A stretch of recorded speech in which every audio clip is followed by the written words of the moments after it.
Siasa kuwe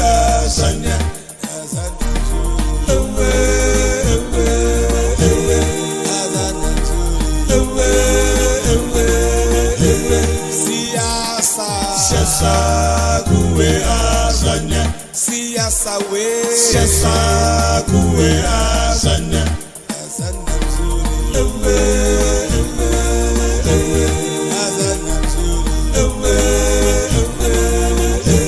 Siyasa kuwe azanya Siyasa we.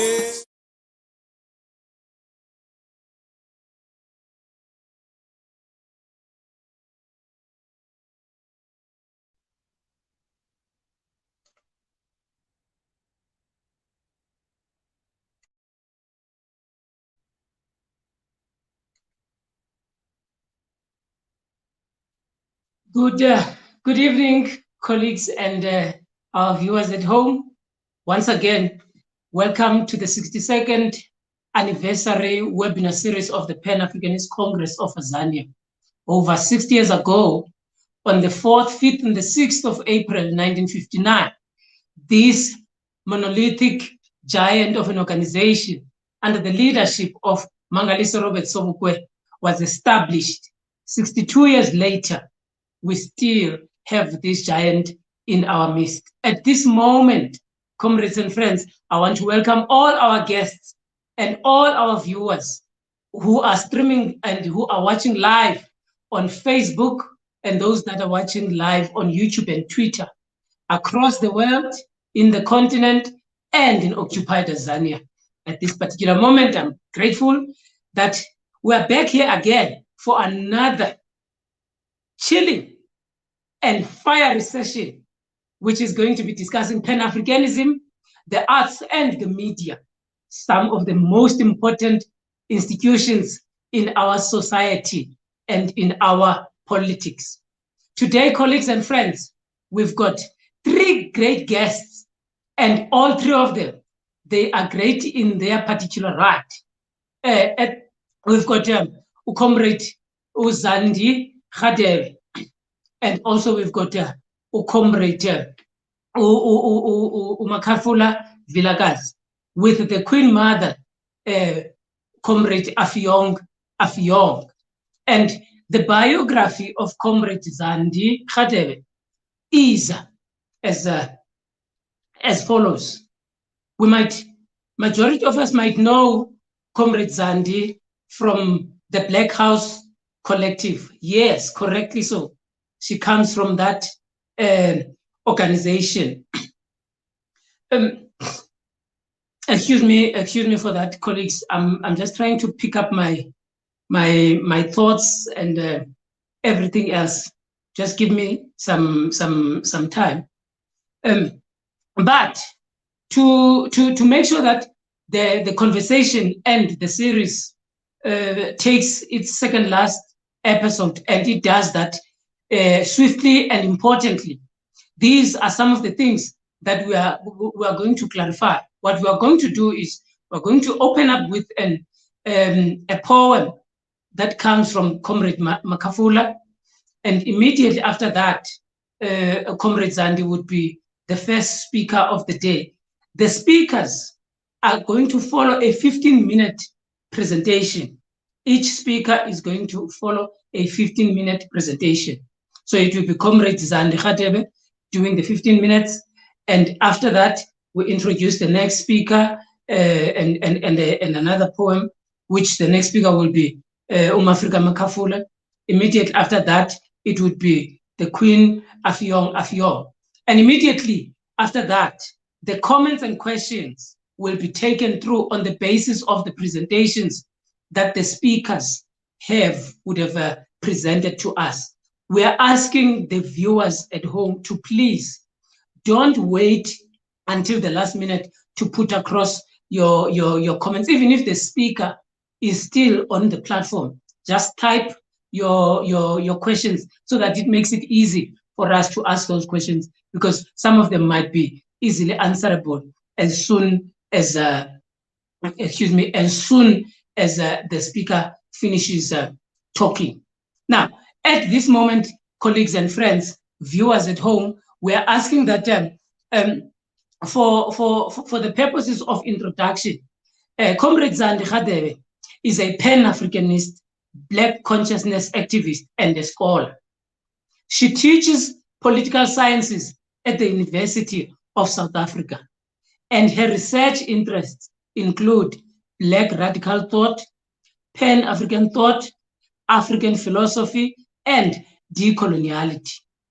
ZANDI is the founding member and leader of Black House Collective, a Black consciousness Pan-Africanist educational program based in Soweto. This organization is one that led into the petitioning of the President of South Africa, Cyril Ramaphosa, for the bestowing of an award to Mama Zondeni Sobukwe, one of the founding members of the Pan-Africanist Congress of Tanzania. And this organization has been doing great work in the community in Soweto. And we know it has been the torchbearer or the carrier of the established or the movement from the earlier organizations that had been established by these Black consciousness Pan-Africanist movements in the earlier years. So Comrade Zandi comes with a great understanding and a philosophical ability, with a political insight into the Pan-Africanism and Black consciousness. Not only does she bring that, but also she has made some great research in relation to the work that she is working, or she has been working on at the University of South Africa. And in majority of time, people might have seen her work through international and with international scholars engaging on these very matters of Black consciousness and Pan-Africanism. So with that a brief biography, colleagues, we're giving this so that people who are viewing these sessions can understand that the type of people whom we are bringing into these conversations have got a great understanding and an insight for them to make these contributions. And as we have said yesterday, we are increasing the ability to debate and discuss and sharpen these contradictions so that the Pan-Africanist Congress of Tanzania can be able to move swiftly going forward and make things easier and better in the current political discourse. At the same time, we are having Africa MAKHAFULA VILAKAZI. And MAKHAFULA VILAKAZI his real name is Maton's Gift Ramashia, and he's born in Soweto in Shawel. He's a poet whose poetry is a fusion of a Tsotsitaal, English, isiZulu, and isiSotho. These interpersed into an uncompromising depiction of township life. His work explores community-based issues like unemployment and crime. VILAKAZI has performed at various domestic and international related events, including Botsotso Poetry Festival, the Jozi Spoken Words Festival, Be Connected International Festival, Poetry Africa, and many others. In 2008, MAKHAFULA won the Be Connected competition conducted by Music May Day, an international creative arts organization. He has also represented in a Music May Day annual festival held in Tanzania. He shared a stage with artists from Ethiopia, Holland, and Tanzania. In 2012, MAKHAFULA, as a guest commentator in a documentary he participated in named Why Are We So Angry?, he unpacked society's social ills while equally reciting his fiery poetry. MAKHAFULA has published some of his works in the anthology Sections of 6 title book, which Botsotso publishers, and he has collaborated with other South African rappers like Tuksinganga. In the collaboration with Tuksinganga specifically, in 2012, that album was nominated for the South African Music Awards. The name of the album was Tshwane. MAKHAFULA's first album was titled I'm Not Going Back to the Township, and it was released in 2013. In the album, he featured musicians and artists like Something Soweto, Impande Ko, and Poets radio presenter Ukhanyi Magubane. In 2014, MAKHAFULA took part in a documentary known as Word Down the Line, alongside the late Mafika Gwala, Professor Khositsile, and Khafela. In 2018 and 2019, respectively, MAKHAFULA performed Concerning Blacks at Joburg Theatre and Mandela is Dead at Soweto Theatre as well. On 6 April 2021, on a day of anniversary of the establishment of the Pan-Africanist Congress of ZANDI, and on the day that is recorded as the arrival of the 3 dramatic ships of the Dutch East India Company, MAKHAFULA VILAKAZI released his latest album titled Concerning Blacks after a preview of a show held at South African State Theatre on 5 December 2020. 2020, yes. MAKHAFULA's work touches on township life in all its animated splendor.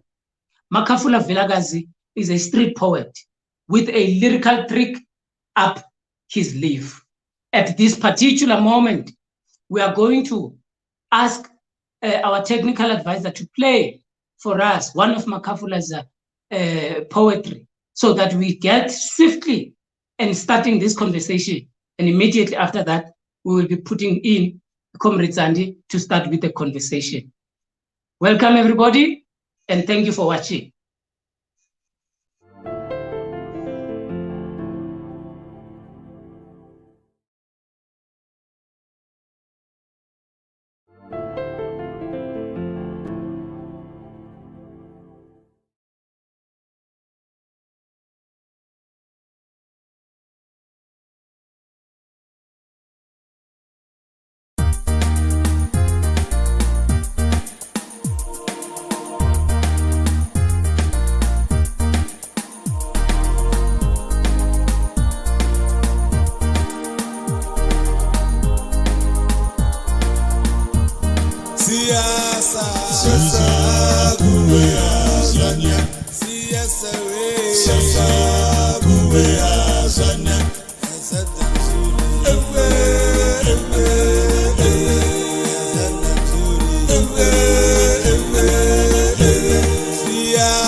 Welcome back, colleagues. Welcome back, viewers at home. Welcome, everybody. Apologies for that poor technical glitch and the poor sound that could not be transmitted into the viewers at home. We apologize for that. These technical things, they happen at various times. We apologize for that.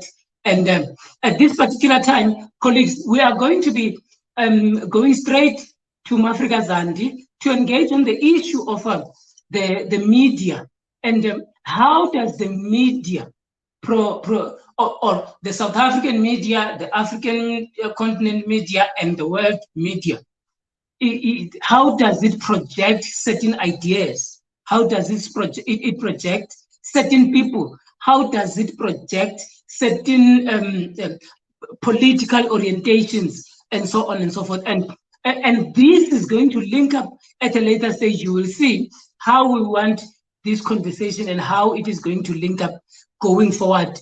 And in order for us to have a clear understanding of how the media operates and how it operates towards certain ideas and certain individuals who are particularly not in line with the dominant view that is available. Mafrika Zandi, welcome, nobility. Are you all right? Are you doing well?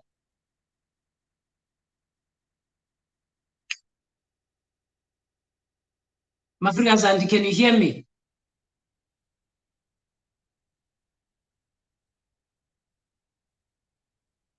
Seems like we're struggling to get hold of Mafrika Zandi. Mafrika Zandi, are you able to hear me? I hear you perfectly well, Africa. Yes. No, I hear you, Noble Dot. Thank you very much for coming through and making the time into this webinar of the 62nd anniversary of the establishment of the Pan-Africanist Congress of Azania. As I've already said to our viewers at home, that you are going to be engaging us on issues that relate to the media and how the media tend to portray certain ideas, certain individuals who are having a certain way of thinking. Now, it's up to you, noble daughter. It's 6:30. You've got 15 minutes to make your presentation. And I'm asking everybody who's listening at home and who's also watching, make your comments, take your notes, ask your questions as Africa Zandi is continuing. Thank you very much. Up to you, nobility. Thank you, Son of the Soil, and I must commend the Pan-Africanist National Congress for putting together this platform for us, because we are not unfamiliar with how biased the media is towards voices that are not mainstream, voices that are Pan-Africanist and Black consciousness. So I must truly commend your team, Thando Lethu, for this effort. I also find it very interesting that our conversation on the idea of the media happens within the context of us reflecting in the so-called 21 years of freedom. Of course, those of us from the Azanian school of thought know that there is no such thing as freedom in South Africa. We know that what happened in 1994 was a mere performance of freedom, whereby the white man and his slave decided to tell us that we are free, where in actual fact we are not free, because we are still landless, we are still pariahs in our own land. It's interesting that we are talking today about the idea of the media within that context. Now, my presentation is based on my experience. Firstly, I should say that on my experience as a Black consciousness Pan-Africanist activist scholar, in terms of how the media over the years has engaged with people with ideas like mine, people with bodies like mine. And it will not be very difficult to see or understand that the media, just like the state, has deemed Black bodies undesirable, therefore Black ideas and Pan-Africanist ideas are undesirable. So that is the premise of my offering tonight. And I want to bring in case studies, but I will focus on the main case study of the Apartheid Museum. and how particularly the media, in collusion with the African Nationalist Congress, managed to feed the entire nation the lie that that particular museum was conceived and given birth to by two racist Jews, which of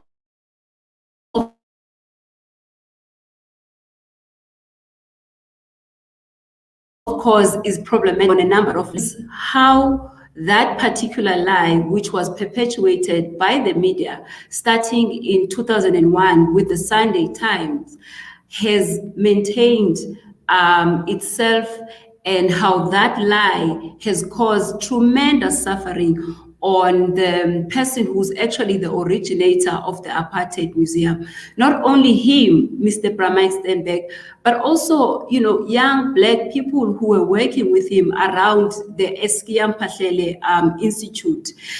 We'll get to that a bit later, but I want to bring in my own experience with the media.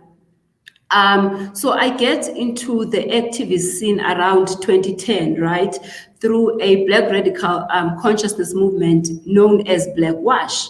The name itself tells you that, firstly, we are aware that most of the media content we get, most of our politics, even how the education that young people receive from primary school to high school and university is whitewashed. So when we come in, we come in as Blackwash with the purpose of blackwashing Black people's perspective around politics.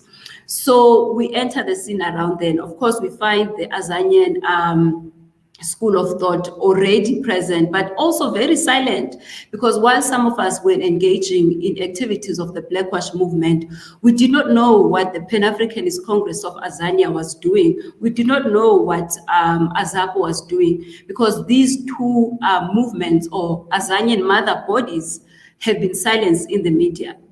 So we get into that space, and it is already clear that, you know, Black voices, radical voices that are speaking against the status quo are already silenced, undesirable, and deemed dangerous. But we don't allow that to stop us. We accept that, okay, it's the status quo, and then yet we find ways to engage with the media. So in that period of time, from 2010, we've had to literally struggle to get our voices heard, you know, and it would also depend on the flavor of the day in terms of what the government really wants to hear. And they would use that to allow certain voices, you know, to be heard. And that is not a genuine way, especially in a democracy, whereby we are told that media freedom and freedom of expression are the intrinsic values in a democracy.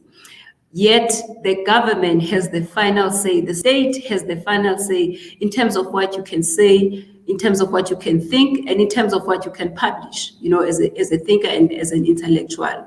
Now, fast forward to 2019, just before the national election, we are approached again by the national broadcaster, the SABC, to do a documentary on what they incorrectly call Freedom Day, not Freedom Day, I beg your pardon, Human Rights Day. So right there, my contribution as a Pan-Africanist Black consciousness activist scholar is to challenge the notion that Robert Mangaliso Sobukwe was actually fighting for human rights. Human rights is a very problematic concept because it does not take into context what the PAC was actually trying to do in 1960. And so I come in with that perspective. And among those of us within the Black consciousness and Pan-Africanist state, this position is not new. I mean, it's the most basic line of thought within the movements. But in that particular year, because it was also, interestingly, an election year, and as you would know, human rights, so-called Human Rights Day falls in March, and then the election was in May. We were later told, after doing the documentary, we were later told that the documentary will not be screened. And we also managed to push the SABC to give us feedback in terms of why would they not screen the particular documentary. And we discovered that it was particularly because of how we had positioned the Pan-Africanist Congress in that conversation, whereby we had taken it from the periphery into the center, because the PAC is at the center of Sharpeville 1960. They did not like that perspective, and they decided to just can the interview. In the same year, Black House Collective was again invited by the SABC to do a documentary around so-called Heritage Day. Again, that documentary was banned. And I'm talking about content that is banned in a supposedly post-1994 democratic dispensation, whereby freedom of expression is protected and is entrenched in the Constitution. But that particular documentary, which was just talking and giving a Pan-Africanist Black consciousness and decolonial perspective around the idea of Heritage Day. The funniest part about that documentary, When I'm Africa, was that the particular, because we asked them, what is it about that particular interview that you guys are so unsettled about? And it turns out that they had an issue with one of the quotations that we use. We quoted a scholar that is based in America, Professor Maldonado Torres, on his idea around how white people's ethic is an ethic of war. In other words, white people don't know how to exist in the world if it is not through violence and death and suffering. So they just decided that this cannot be part of, the conversation, and they just cut it off. Fast forward to, in fact, when we were doing the project of one of the founding members of the PAC, Umama Zodeni Sobuku, again there, we had to fight to get our voice into mainstream media, because we understood that, firstly, the media is not only anti-Black, but the media has over the years, particularly targeted the Pan-Africanist Congress. So it was not a coincidence when I'm Africa, when Cyril Ramaphosa decided to award Umama with a national order. We had to push. And the very interesting thing with that is that we had actually not wanted Umama to be given an award by this problematic regime. We had actually challenged Ramaphosa's regime to name one of the national orders after Mama Zondeni Sobuku, because out of the 6 national orders, 3 of them are named after ANC stalwarts. You've got the Luthuli order, you've got the OR Tambo order.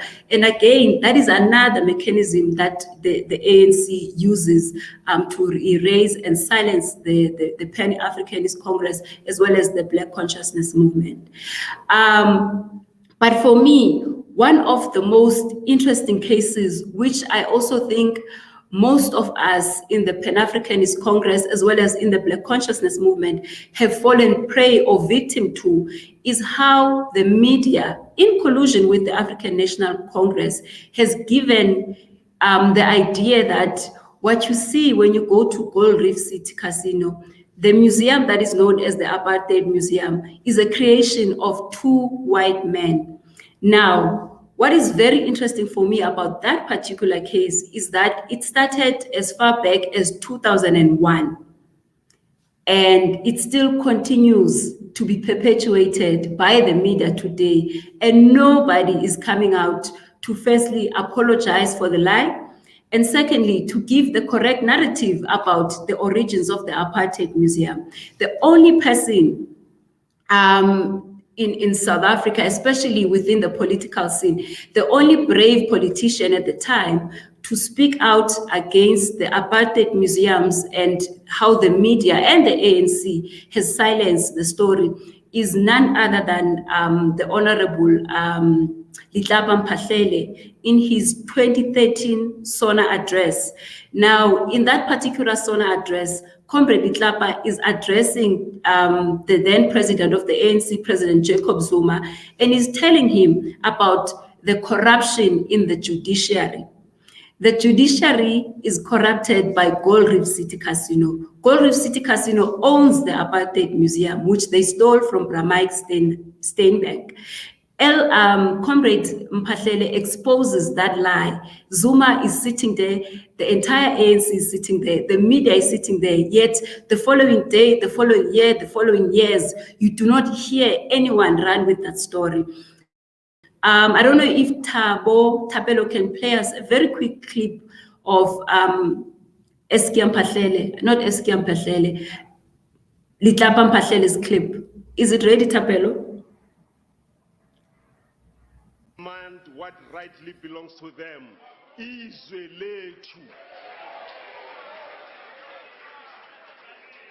Honorable President, your declaration of war on corruption rings hollow to the ears of the nation. Under your watch, the poison of corruption is flowing thick in every artery of the society, the state, and the ruling party. Let me cite an example. You certainly know the Crooks brothers, Solomon and Abraham. They always give money to your party and to individual leaders of the ruling party.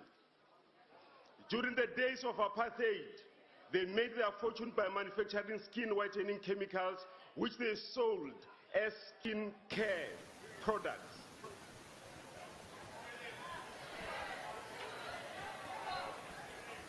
They rode on the wave of white supremacy, which viewed the black as inferior and the Africans as subhuman beings.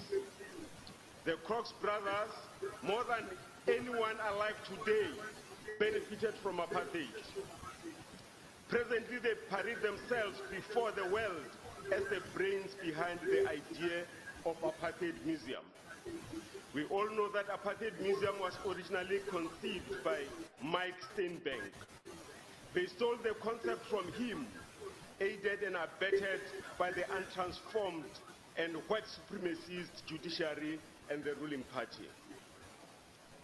It's like having the Nazis claiming that they conceived the idea of memorializing the Holocaust victims. The Africans were the victims of the Crooks brothers' chemical warfare. They still are, because chemicals left lifetime scars, physical and mental. Honorable President, Stakes Spread is on fire. Your speedy intervention will be helpful to normalize the situation. Businesses have ground to a halt. On Friday last week, the police shot dead Wele Mgokri, a 16-year-old schoolboy who was doing grade 6 in Kobushiani. He was shot twice in the head. The people of Stakes Spread, Eastern Cape. Thank you, Noble Son. For me, two key things come up in that brief clip. Of course, it was aired, nationally, but none of the media houses picked up on what Mphahlele was saying. And it is not unusual for the media to firstly ridicule the PAC parliamentarians and to ignore them completely. But for me, when you look at that clip, it was in 2013, 8 years later, you have Msholozi complaining about an untransformed judiciary, whereas this point was made to him by President Litlapa Mphahlele. And you also want to wonder, why is the media silence on that case? Secondly, why is the media silence on the crimes against humanity that were committed by the Crooks brothers, who are today known as the originators of the Apartheid Museum? I mean, what sense does it make for us Black people to have our memory of suffering and pain curated and packaged for us by these racist Jews? And why is the media the supposedly independent media not picking up on this story. Bramike has been writing about this case for the past 20 years, and not a single media house has picked up the story.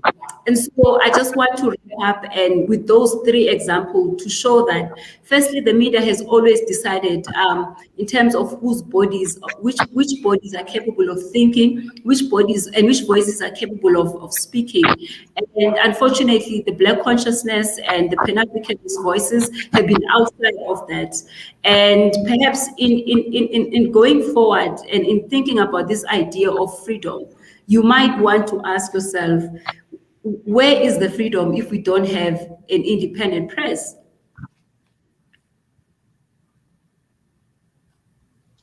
Thank you very much, Mafrikane and Comrade Zandi, for that presentation. It is a very good presentation, and immediately as you were talking, I saw Comrade Linda Kwame there on the comments ululating for you, saying that it is interesting to see that scholars are challenging the current dominant narrative that seeks to promote the Charterists as the liberators of our people and the only party ordained to rule our people until the second coming of Jesus Christ. So there is somebody who views and who sees how the media is biased towards this. However, what I'm seeing from and what I'm hearing from you, Comrade Zandi, is that you are saying that there has never been, and there is no such truth in the fact that one would say the law is independent,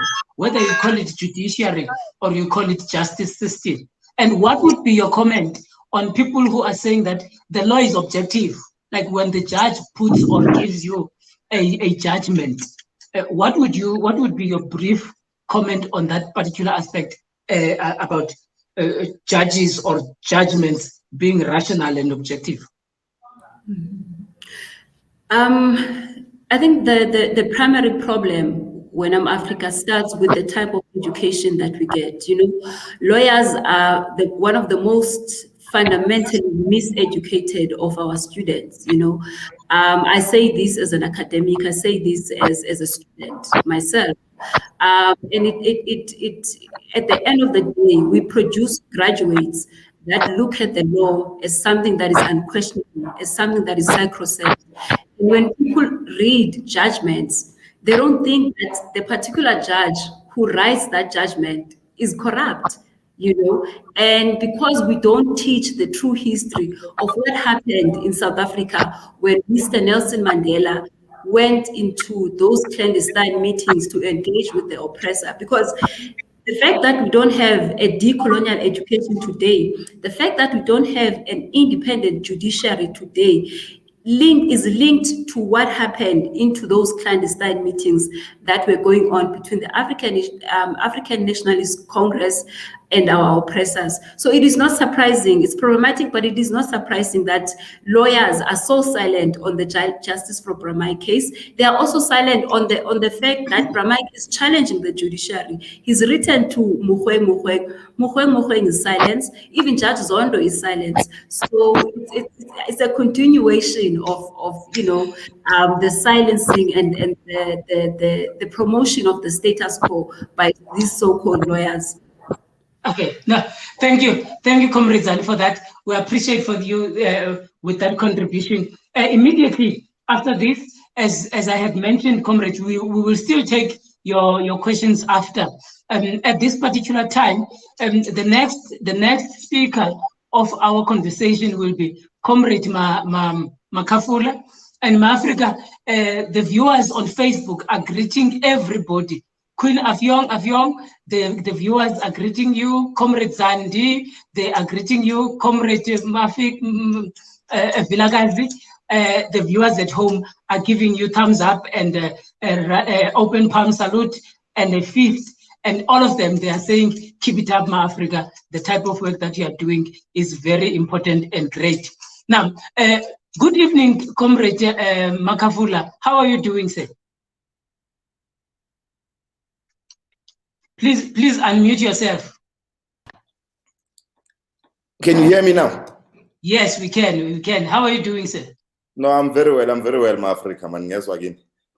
No, we are doing okay, comrade Mafrika MAKHAFULA. At this moment, Mafrika, we're going to play just a short version of your work, because we want to show the viewers and want them to hear what is it that you have produced, what is it that you have been able to theorize and you brought into life.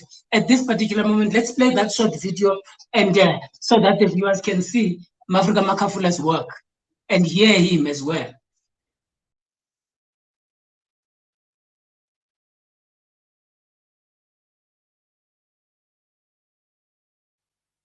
Concerning blacks, those who shook the hand that hung them, the blacks who stood on podiums and hugged invaders, who were paid to forgive, who married, who fathered and raised queens that forgot they were queens. Concerning blacks, who tie little deaths in Dubai dungeons, stabbed in Libya, chained and bordered to Zanzibar, dodging police bullets in American ghettos, gods of Africa, begging for breath, who lived to tell, and those who died telling, those who die silent deaths, kicked by soldiers into shacks, gods of Africa, begging for breath. Concerning blacks, who ran the comrades, who sold the comrades, who gave to the poor, who were the poor, who fought whiteness, who sought whiteness, those who made it and those who built it, the gamblers and the priests who fathered them, the ones inside the jails and the jails inside them, those who loved their leaders and those who had to, who ate at the table, who made the table, who win one by one but die as one. Concerning blacks, those who wrote for those who could not write, those who hoped for those who could not hope, those who died so that those who later died would not die, those who fought guns with spears and those who fought spears with guns, those who declared wars and those who fought them, those who spoke when they gave, were quiet when they took. Concerning blacks, who are Venda, who are Zulu, who are Zimbabwe, who are Nigeria, who are South Africa, who are everything that divides them.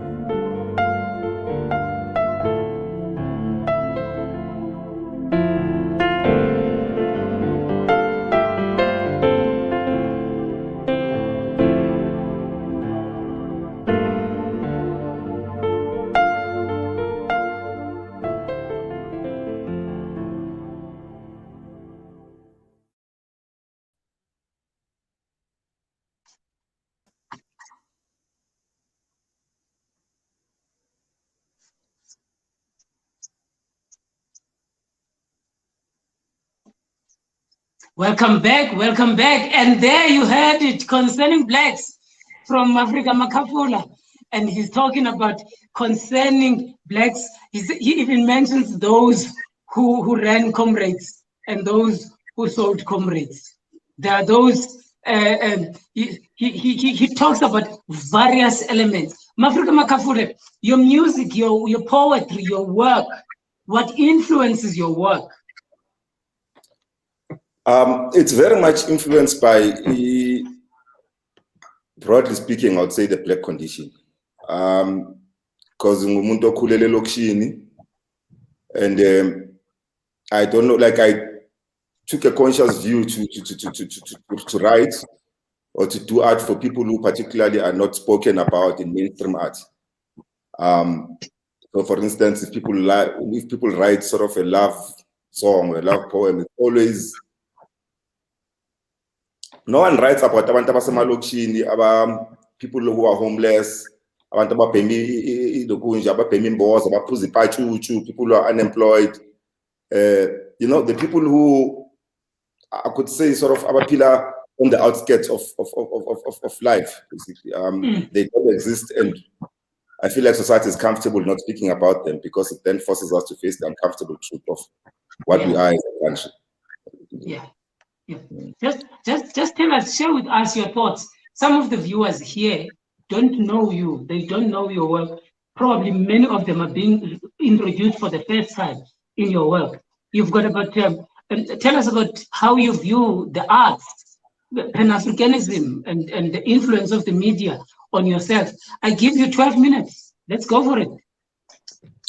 All right. Maybe I will start with a poem, if I may, Mafri. Okay. Good. Make the conversation easy, and then we can talk. No, it's fine. The poem is called Words. Words do not build, do not break, do not anger. Words do not love. People love. Yeah. Words do not betray, do not kill, do not forget. Words cannot betray us or mask us as black monkeys or hide us from ourselves. And without arms, words do not protect, do not agree, and being just words, they do not shoot. I hate words. They are words of truth. They are not the truth. They are not even lies. They are just words without land. Cetshwayo was not a man of words. He was Makhado. In fact, Mushoshe could not even speak. And yet, it was with words that Azania was married with Luthers in community of no property. And they counted. Umo Pumandel. Ulo was all on the west, well and tabla pecan, or Losmala Macheta Tatazela, or Tanda economy petro maka, or Tanda born free into poverty, or Tanda only as Kanikas Africa. Umo, Ausek, Ukoli inside La Comilanga told inside a bed I as a mandu. Angangilale nesithi endlini angangihleke nesekaliphethe okungokwami angiqolela abantu abangaxolisanga mina ngihlanya anginandaba nepeace ayilayitha ugesi uladwa e-Eskom my time anginandaba ne-food security mina ngilambe kumanje usiyakolisa vele ngiyamfrostana, but I cannot spring a bog. I cannot die inside a square. I cannot kiss a poor or Toto and dance to the same song. I don't want to Shosholoza anymore or constitutionally prostitute my birthright for Hong Kong rainbows with no whites, just wilting black rays across a sky of stolen treasures. I don't want to white anymore. I don't want to black-based empowerment anymore. I don't want to tender or plead on behalf of thieves to Rupert of a step wounds, to dig treasures while singing your song of a piece of poverty amidst the rhythm of Marikana bullets dancing inside my skull in a movie about a country built on magic. I don't want to white anymore. I don't want to ramble without bread. I don't want to hate Cecil and anthem with his children, to shoot off Mayor and dance to Mikasa, to pen sparrows and mourn the deaths of clerks, to hate Eugene and thank Slovo, to joke and beg, to smile at my killer, to forgive while pleading. I don't want to Musi and Malima anymore, or reconcile from inside military coffins, to job for your song, to slave for your fund, your shirt, your dance, your job capturing smile, your promise, your Matiba magic. I have buried it to the bones of my brothers in a shallow grave under the sweltering heat of the southern Marikana sky, because words do not break chains, Tata. I don't want to South Africa anymore. I want to Azania. Azania of no words, of death, and learning white poison, white demons drowning in the Atlantic. Azania of exploding colonial bondages. Azania of no words, of no prayer, of no face in the air anymore. Azania of beaming black smiles. Azania of beaming black bullets. Black, beautiful, and borderless. I do not want to white anymore. Isolate. So yeah, I mean, that is just a piece that I wrote. I mean, basically, I started writing poetry in about, 2004, 2005. I was inspired from the long tradition of South African poets, Abo Zwalti Mtshali, Abo Lesego Rampolokeng, Abo Wale Serote, particularly Mafika Kwala. Because, I mean, you do poetry in high school, but it doesn't really speak to you. You know, you're doing Shakespeare, you're doing all these other poets that got nothing to do with what you're experiencing. So I then started reading poetry, and I guess that's how I came into consciousness. It was through poetry more than anything else. So listening to Abantu Bafana and going to shows, I think the defining moment that made me realize with the art, I think as an artist you have to choose. By saying you have to choose, I mean you can do art and become popular and become a celebrity and all of that stuff, and make a living through that and make money and all of that stuff, which I guess there's nothing wrong with it. Or you can decide that through your art you want to not change, but to sort of like make people relate to what you are actually experiencing. And for me, Mutabaruke, there's a Jamaican poet, Mutabaruke. He was here, I think in 2007 or 2008, and I was there at the show, and I was listening to this man, and I was like, here is a guy who's doing poetry and preaching truth. And he was talking Marcus Garvey, he was talking Abon Krum, I was talking all of that stuff. So that sparked my interest for, I guess, Pan-Africanism. And then obviously through reading more, I then started becoming more interested, and also then shaped my writing as well, because it sort of gave me, so poetry, you know, when you grow up in the Lokshini and like your existence is tough, but you cannot connect the dots of why is your existence tough, you know? So listening to the poetry of Mutabaruke, particularly the poet of Lesotho Rampulu, they connected those dots for me. And I was able to then understand, which, okay, it's tough because I'm black, and then structurally, why is it tough because I'm black? So that sort of, so it was through poetry that I came into consciousness, and then obviously then reading more about it, then I developed an interest for it. Yeah. No, thank you for that, MAKHAFULA, and thank you for that presentation, and Purity Dunster there on the comment is saying, wow, great, where to get MAKHAFULA's recording or your writings. We will talk about that at a later stage. And Vusumu Moyo as well is saying great poetry, and he's giving you some heads up, and Malusi Zulu and the rest. People are raising this as a very important contribution that you are making, speaking truth to power. But what I'm picking up also from you, Mafrika, is that you are talking about a Jamaican poet that influenced you. And the founders, amongst the founders of Pan-Africanism in their orientation, which is what we became to know, there were people from Jamaica who influenced the world in understanding Pan-Africanism, and Comrade AFFIONG is going to be touching on these issues. But for me personally, there's a point that you are talking about the social relations, and you're saying that your writing, your poetry, your consciousnness is equally influenced by your social realities. And now, how are these social realities are being overlooked, or what do you think the purpose of media has done in creating an environment where these realities that we are writing about, that we are making poetry about, are being overlooked? What does the media do in this? And also, how does the media project you, MAKHAFULA, with this conscious type of poet?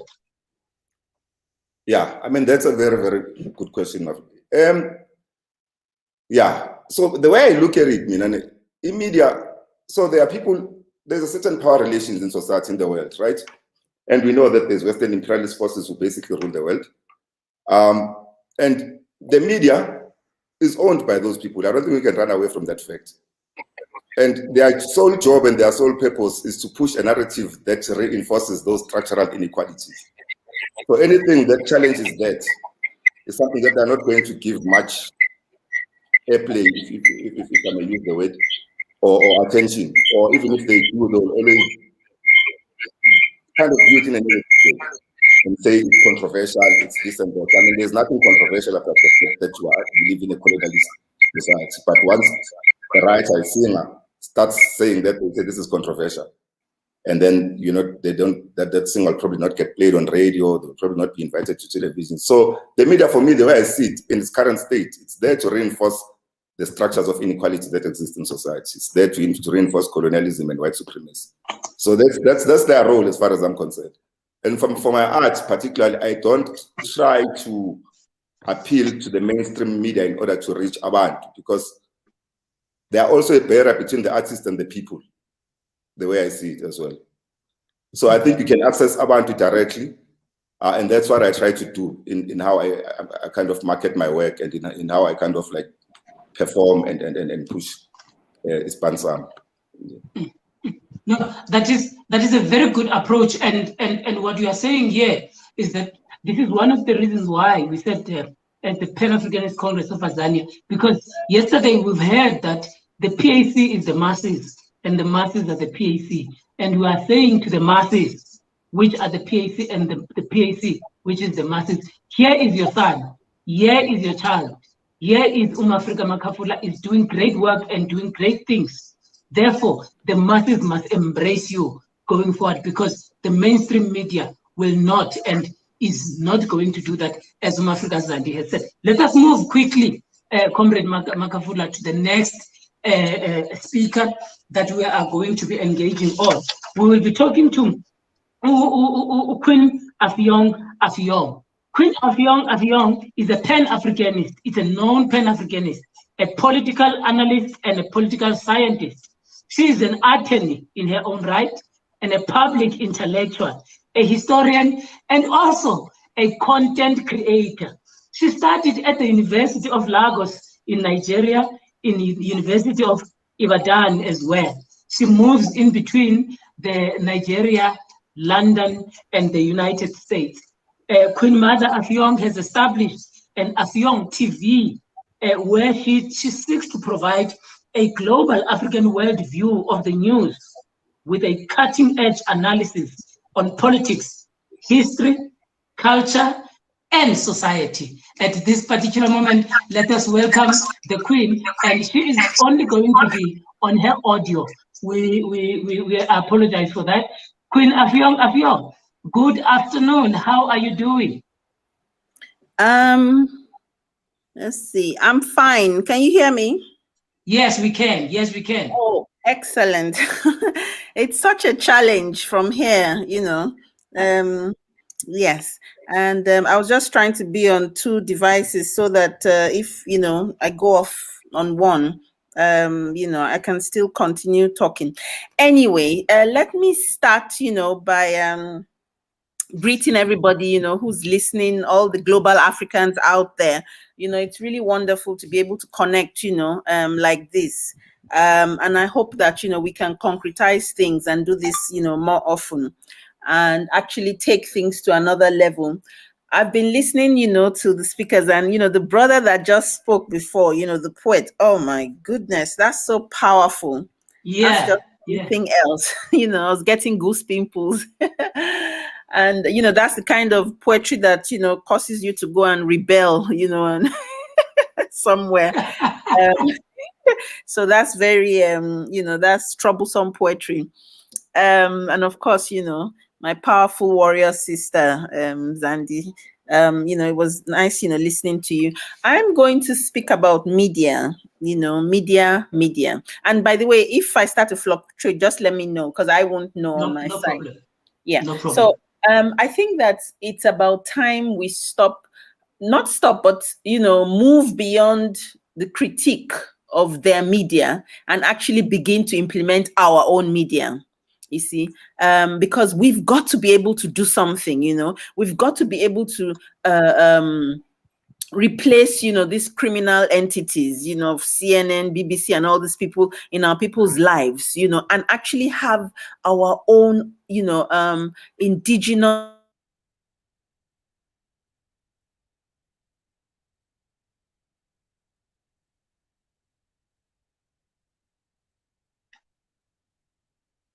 Queen AFFIONG. Okay, as you have.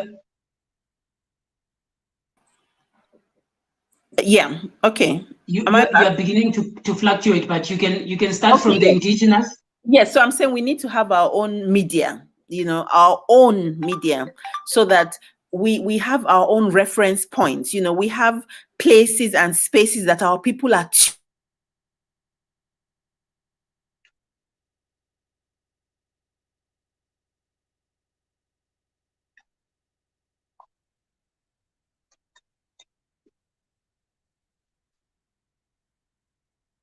again, we are having that problem tuning as into everything, which we're still packaging.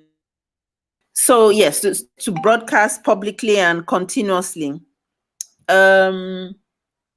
The challenge is, the issue of logistics, and all the little things that we want to do. But I'm saying that that vision must be there, that they will then begin to come to us, to source for news, that our people will begin to, look to us, to tune in whenever they hear anything has happened in the world. They say, oh, let's go into the Pan-Africanist media. Let's tune into the PACM media, let's tune into, the black media, stuff like that. I'm saying we need to have that vision and we need to make it happen. And there's no better time than now where, everything is digital anyway. The only problem is that we still don't control, this, the politics of the digital world and the platforms and all these other things. So of course they can also still switch us off.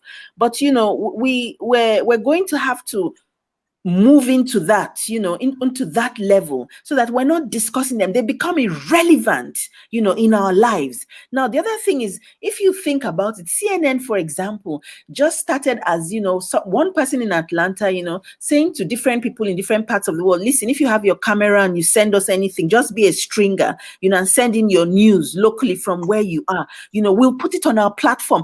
That's how it starts. So that means we can also start, and say to all of our people that we know, all over, oh, you are in Joburg, you are in Soweto, you are in Malawi, you are in Accra, send stuff in, let's have this analysis, and build our own things. We're going to have that passion and that strength and that clarity, just like, we have a focus of those in the arts that, like the brother said, you can either use your art, to, just to feed yourself, or you can use it as a weapon for liberation.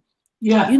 The choice is yours. But of course, there then has to be a section of us, that is conscientizing our people in the thousands, in the millions. And the media does that, and he was talking about, our brother from Jamaica, whom he was listening to, and it helped him gain clarity.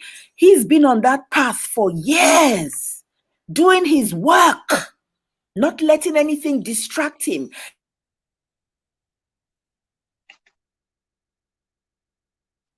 And he's in of work. So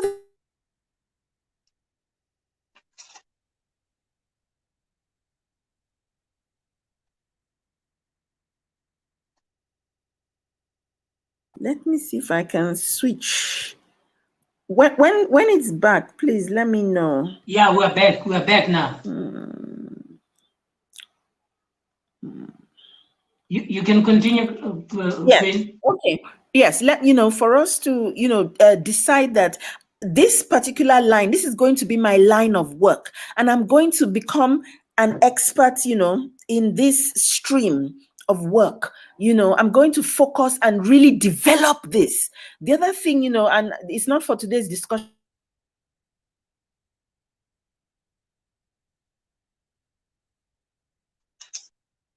We missed you a little bit there. It's not for today's discussion.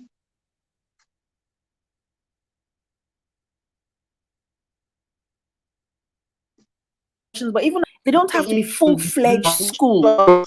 There's a blue picture. So please pick. So yes.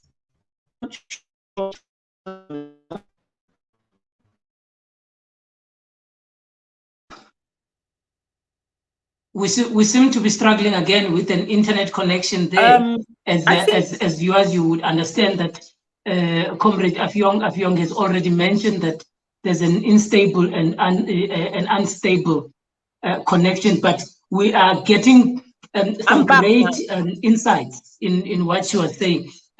Queen, are you able to hear us? I'm back. Yes. So okay, let's try again. Yes. So I was saying yes. So I was saying that yes, we're going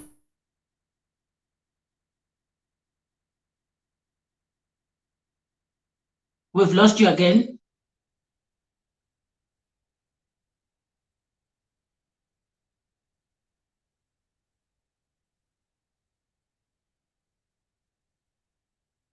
Everybody must into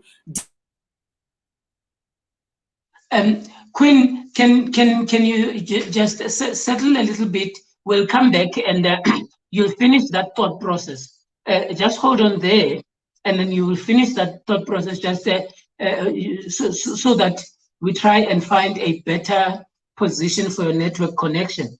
But at this moment, let us just quickly go to there are some issues that Comrade AFFIONG is raising here that are very critical and that are very important, and which they also speak to what MAKHAFULA has said just a few minutes ago, when he said that I took a decision to decide as to how do I connect with the people. Now, as a self-reliant organization, it is proper that I ask you, Comrade MAKHAFULA, who owns your work? Who owns the rights of your music? Unmute yourself, Force. Sorry about that. Thank you. No, I find my music, like I produce my own music, and I own all the rights to my music and my art here. No, that's wonderful. And Mafrika Lindo Gushe Patiwe is asking you, what is your take on the debate around the impossibility of black art, in the sense that there cannot be black art because black people are barred from being able to access anything outside of the .0? So what the impossibility of a black art? Yeah, I mean, I agree. And look, when I speak art, I speak mainly poetry, right? And my introduction, well, not my introduction, sort of my inspiration in terms of poetry and where it comes from and the people that inspired me are people who were writing in the 50s, the 60s, and the 70s, right? And I'm just talking in the context of this country. Poet, yes. In the context of poetry in South Africa. And I mean, surely then it was even much more difficult to do art, because you could not do it for its sake, and two, it could not have an audience because certain forms of art were prohibited, or certain things that artists said were not. So artists could be banned and all of that stuff, but yet they continue to exist. So I do think also, like, it's weird because also in adversity, that's where and I know it's a very sort of high-level thing to say, but in adversity, that's where a lot of art comes from. I find that I'm more inspired to write when I'm feeling particularly about a certain thing that happened that is maybe sad. I'm not able to write from a position of comfort. So I don't know if I've answered the question, but I kind of feel like you can do art. I don't think the fact that the spaces silence us and the fact that, like, our existence silences us from, because I mean, I understand the question comes from these bread and butter issues. Yeah. But I mean, I still feel in that artists still thrive under those circumstances, and there's certainly many examples of artists who've been able to do it, even under harsher. No, thank you for that. Coming to you, Comrade and Mafrika ZANDI. Linda Kwame says, and he's asking this question, and I think in relation to what the Queen Mother has mentioned before she got disconnected. She says, the founders of the PAC used to say, quote, "We were not established by the media and we would not be destroyed by the media." Rather than complaining about capitalist media, they established their own platforms like the Africanist, Azania News, Azania Combat, and other such publications. What is your view? What is your comment on this particular point that Mafrika Linda Kwame is mentioning?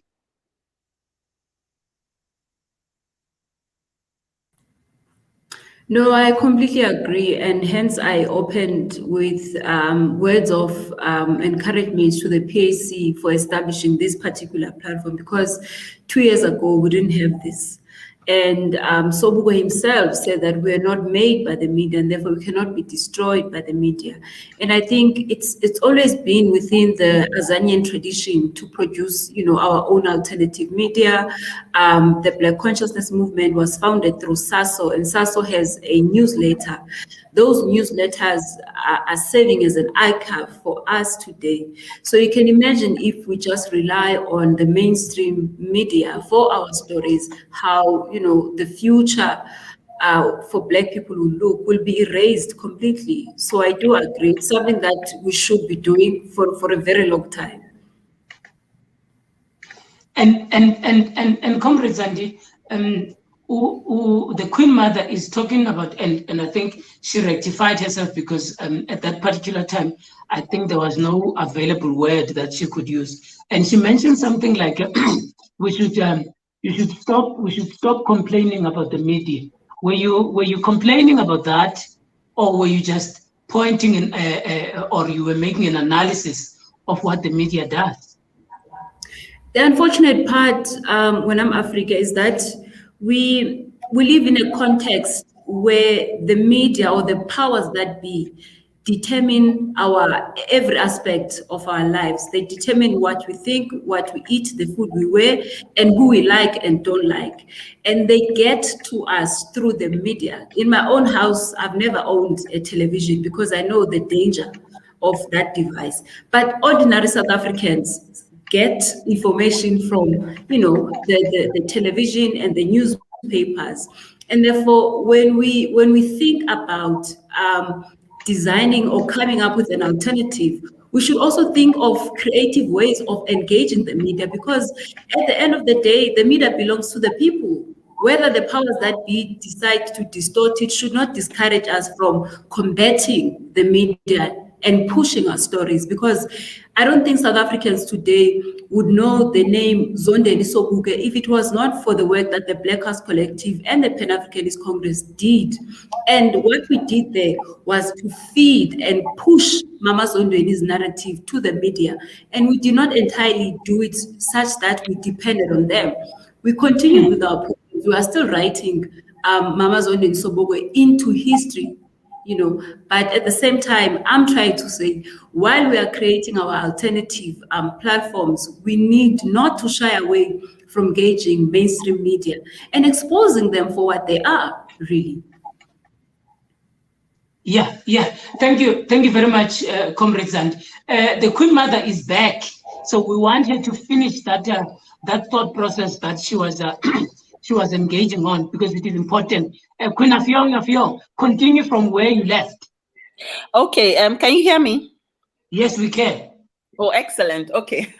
I've changed location. I heard a bit of some of the conversation while I was trying to change my location. I wasn't referring to my warrior sister Zandi about this concept of complaint. I'm talking about us generally. And it is something we do, all of us. We lament a lot. I'm saying that the era of lamentation needs to stop. Even bothering too much with critiquing them. Of course, we can critique them, but the point is, if we're busy with our own institutions, we won't have the time to critique them. This is the point. And people won't have time for us because they will be engaged on our own platforms. This is the point I'm making. It's about focusing energy, and everything is about energy, intellect, spirit, resources, social time, everything on the things that we want to do, on the things we need to do. And, building institutions, for example, not just organizations, institutions, they will outlive us. So it means we're going to spend the rest of our life building to have such a base that our children are able to take over from wherever we live. So I'm saying that, that's the level we need to go into now. This is the point. That's where we need to go into. Imagine if we had our own media, people, our own poets would be we would have a poets channel that would be broadcasting 24 hours. different, poetry from the African world. From the African continent, from the global African world. That's what I'm talking about. Imagine how our people will be feeding 24 hours. We would have a spirituality channel. So, there's no time and no space again for Abrahamism. So our people would be feeding in, you could be on the Voodoo channel, you be on the Ifa channel, you be on, what's the spirituality, in Azania, you be on all the different things, just feeding and feasting 24 hours a day. We hear you. I mean, we hear you, Queen. Stuff. It's serious stuff. I hear you there, and this is very important. I'm sorry to interject. I just want to ask this question. In thinking of this vision and the importance of the comment that you have made a few minutes ago, that when we build, we must know that the imperialist forces will continue to shut us down and switch us off, like they did to Hood Communist media platform.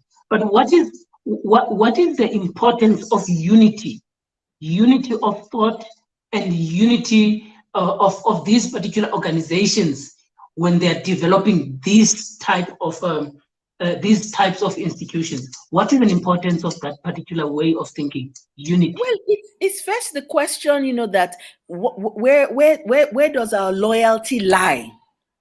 What's our vision? And it has to be Africa first, Africa second, Africa third.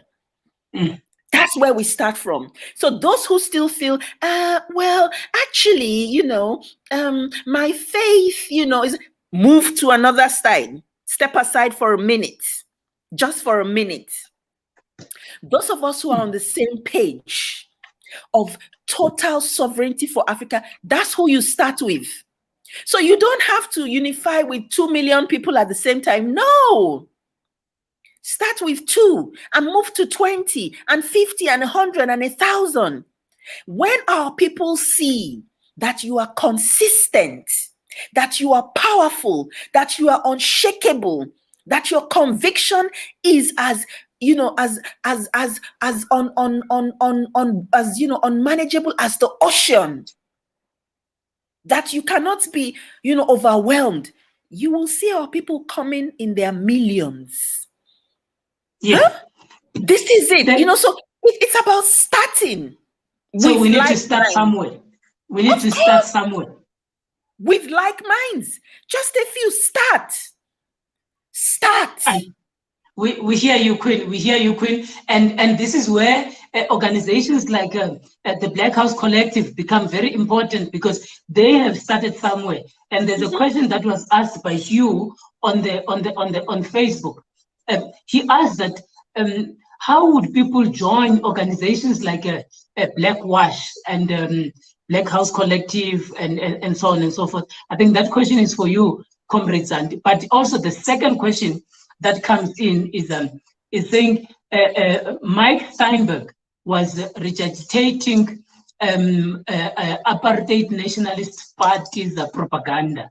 Why is he now in the modern political discourse? Is he a reference point in the Azanian school of thought?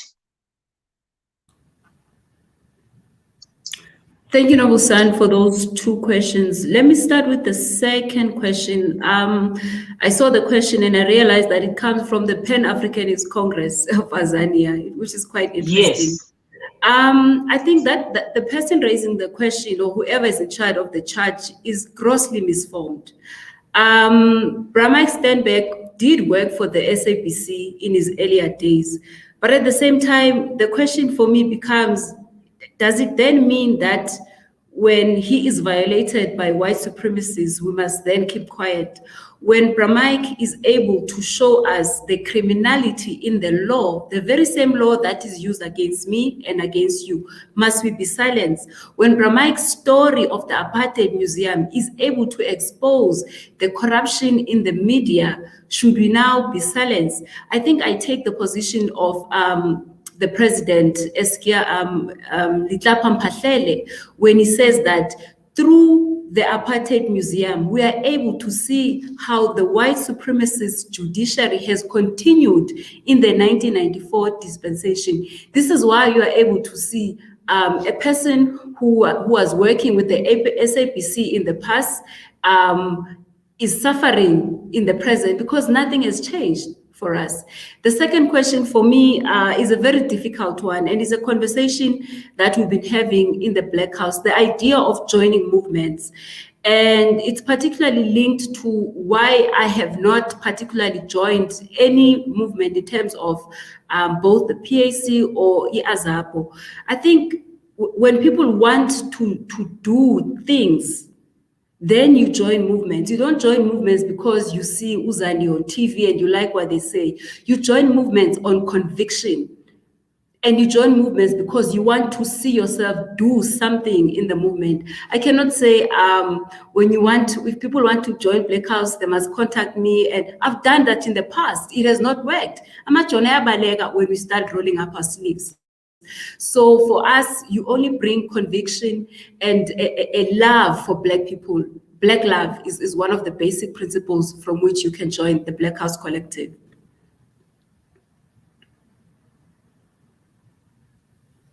Thank you for that, Comrade Zandi, and that particular input.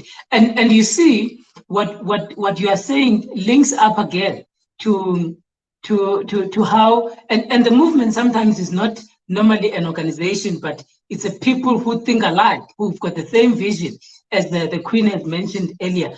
And in the poetry of Mafrika Makhafula, we see that movement, because if he has become a committee of one, then another artist is going to jump in and another one comes in, and therefore there is that growth of that particular movement because they are moving into the same direction. So thank you for that, Mafrika Zandi. At this moment, discussants, I'm taking the questions from the floor, and I'm going to ask our technical guys to place randomly any questions from the floor, and according to those questions, each person I will see which one it is directed to.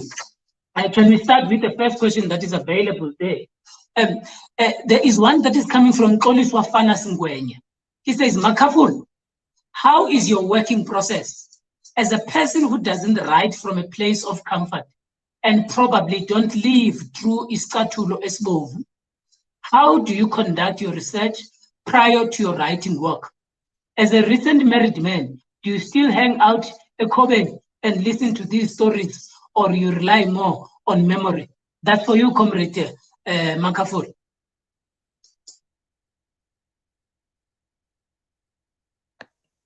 Yeah, I mean, also, as I say, my work is very much inspired by my surroundings. And as they change, obviously, my work changes as well, and as my point of reference changes. I understand where it's coming from, because most of my earlier work was very much based around ekasi, like you could hear in the work there is a stories that people talk about, Masplome and that stuff. I guess I do that less now, but I'm still Black, and that hasn't changed. So I do write about what I now experience as a Black person and the people that I relate to now. So I don't necessarily feel I have to be somewhere for research purposes. I write what comes to me based on what I see.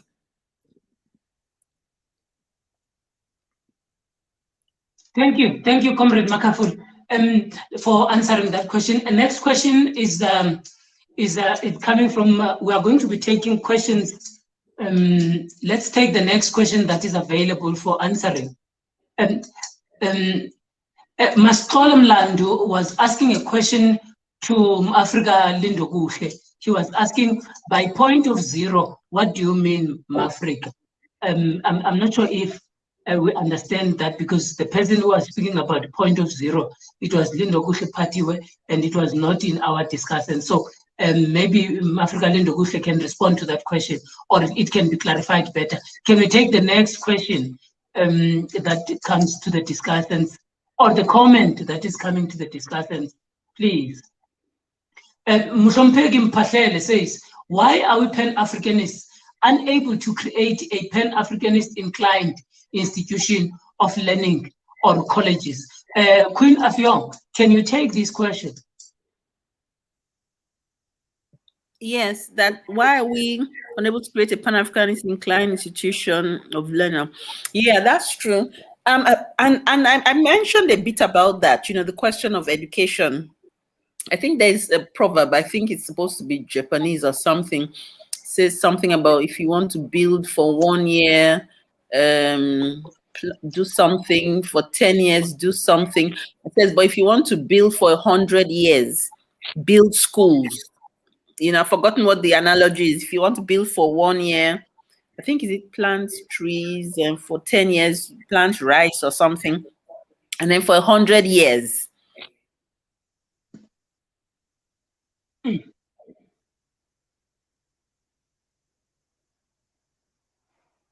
Are you still with us, Queen?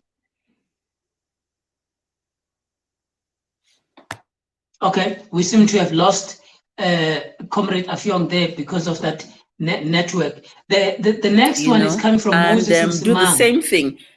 Why is there a problem? I think that we're so busy trying to survive, a lot of us, and trying to fight our current realities. The racism, the economic oppression, just trying to survive every day, that we're able to take the long view, of things. And we're so busy being activists, that we don't have time, to say, actually, let me take one step back and try and look into the future, Yeah. So, but I'm saying that these are things, that we're now going to have to say, with the rest of the time we have here, and with so somebody has helped me, Confucius, it was Confucius. If your plan is for 1 year, plant rice. If your plan is for 10 years, plant trees. If your plan is for 100 years, educate children. So if we keep that in our mind, and of course, we didn't need Confucius to tell us that. I'm sure we have that, within our own folklore. And so the challenge now is just to do it, because it takes generations to get over trauma and shock. So it's been generations that have not even yet been able to get over slavery. And then we have our generations that are still trying to get over colonialism. And then we have people like you in Azania, who have only just come out yesterday, from under the boots of these criminals, in apartheid. And of course, are still side by side with them in one wonderful, beautiful rainbow nation, as they like to call it. So you obviously still haven't survived them. And there was a brother yesterday, he's so funny. I don't want to, call his name. I don't know, he must be listening, He was saying to me, I think I sent the information out, for this meeting. So he says to me, oh, Sister AFFIONG, how do we link in, from the criminal European colony of South Africa? I was in stitches. I laughed so much because, that was so apt, and nobody, we say it, but he just put it in 3 words. Said from the criminal European colony, South Africa. And that's what it is. And that's what exactly. So I'm saying, so if that's what it is, and it still is now, then imagine, that you all haven't even gotten over that yet. So it's going to take a lot, but I'm saying we must charge ourselves with it now, that we will leave institutions that will outlive us. That will outlive. Yes. Now look at somebody like Nkrumah. Till today, we call his name every single day. All over the world, somebody somewhere calls his name. Same thing with Sobukwe. All over the world, somebody somewhere calls his name. In his case, it was his work, his freedom fighting work, and the legacy of his books. 18 books authored by him, apart from hundreds authored about him. So these are some of the things that we now have. It's about building, continuously building. It's a baton. It's a continuous work. Absolutely. It's a continuous work. But that is the challenge and mission of this generation. Yes, go on, brother. Yeah, thank you very much for that. And this work means that we need to work constantly. That's what Comrade AFFIONG is saying. Another question is coming from Ramarumo. And she says, Comrade ZANDI, you have well articulated the media bias with your own personal examples. Bravo, Africa. And this point that Ramarumo is mentioning is actually speaking to an issue of how the experiences of individuals have been seen and viewed as not primary research archives. The only thing that can be regarded as a function or a source must be written on paper and placed in a certain archive in a library. So thank you, Comrade ZANDI, and that's an appreciation that comes for you there. And let's take the next question. It is coming from Thabo Libelo, and Thabo Libelo is saying, to date, the entire African continent is still using Roman Dutch law. When are we going to create an African law for Africans? Comrade MAKHAFULA, do you want to make an input there? I've heard of your involvement in the Roman Dutch law, or whether you are a scholar of something of that nature. Can you help us there? Yeah, so yeah, I'm a lawyer myself, so I'm a student, the product of Roman Dutch law, if you like. I think that question is very, very, very important, and I don't know. I think this links exactly to what AFFIONG is saying. We need to be able to understand that these things are going to take time, and we don't need to have short-term solutions. So we can definitely create an Afrocentric legal jurisprudence system that is based on African society, that is able to regulate our conduct as African people, and regulate the relationship between us as African people. But it's not going to take 5 years. It's not going to take 50 years. It might take a century to do. And I think we must be prepared to take that work. And it may seem impossible now when you look at it, but as she said, you have to start somewhere, you know. And it may just be very small baby step of people, of someone who writes about how, for instance, in the Zulu tradition, what did they do, for instance? Someone maybe steals a cow. How did they resolve that? Understand? The concept of okshaul, understand? When you've wronged someone, the concept of umshaul. Those are our own legal systems, and we need to start from there, and then develop them in light of, obviously, the fact that we live in a very different world from where our ancestors used to be. But that's a process that's going to take a long, long time. And if I may add, like this Roman Dutch law was codified over centuries of years. If you think about Justinian, there was the Justinian Code. Kings used to commission, so like kings and emperors and rulers used to commission scholars to develop the legal systems. So it's not something that you can do in isolation. It's something that needs to be done at an institutional level, and it's something that it needs to be understood. It's going to take a long time. So it's possible, but I think it needs to come from an institutional level. And I'm not sure if, especially here in Tanzania, I don't know if institutionally we've got the capacity to do it, because, as you know, the people who we have to build it. Yeah, we have to build that capacity. Is the law? Is the law? Anybody can take this. Is the law separate from politics? Is the law morally higher than politics? Comrade MAKHAFULA, you can open there. So I mean, there's different theories around that, and like my theory is that if you look at, because when we talk about policies and we talk about the law, there's two school of thoughts, right? There's the thing that says positive law. What you were saying earlier on, good law is supposed to be objective, but I mean, in all honesty, it's not, right? Because laws are made by people, and they're interpreted by people, and they're translated by people, and applied by people, and that is why, for instance, in South Africa, they will say you need to have a representative judiciary. Why do you want to have a representative judiciary if the law is objective? It means even if they judge all Indians, they could still apply it. But by the fact that we need more women in the bench, we need more black people in the bench, it's because of that very acknowledgement that the law is in itself a malleable doctrine, and judges particularly use the law to arrive at conclusions that are informed by their own political ideologies, and they just use the law as a justification of that. Okay. No, thank you.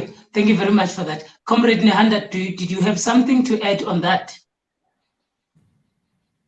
Yes, please. I wanted to say that there has been a conversation going on within institutions of higher learning, this idea of decolonizing the law. And there are very interesting ideas that are coming out from that space, whereby people are able to show that the current order of the law was given birth to by uneducated Dutch soldiers who came through Jan van Riebeeck. So I don't think it's quite a rocket science for us to just do a part away with it and start from afresh. And we won't be starting from ground zero, as the works of Professor Ramos shows that Ubuntu, if you understand the philosophy of Ubuntu, you will be able to extract, legal thought from Ubuntu, which will form the basis of our law. So I don't think it's such a rocket science. We must just get to understand our history. And it's unfortunate that young lawyers today don't know that law was given birth in this settler colony by uneducated Dutch soldiers. I just wanted to that. And also to give credence when it's due. The roads must fall, fees must fall movement for giving access to those conversations, because before the roads must fall, people were afraid to critique and question the law. Now we have that. We must just, keep on building on that work as we build towards a liberated Azania. No, thank you very much for bringing that issue on the table, Comrade Nand. Just briefly, Comrade AFFIONG, Mthunzi Mbewana is asking a question about what is politics, and also he wants to know the difference between politicians and freedom fighters. Can you take that question from Mthunzi?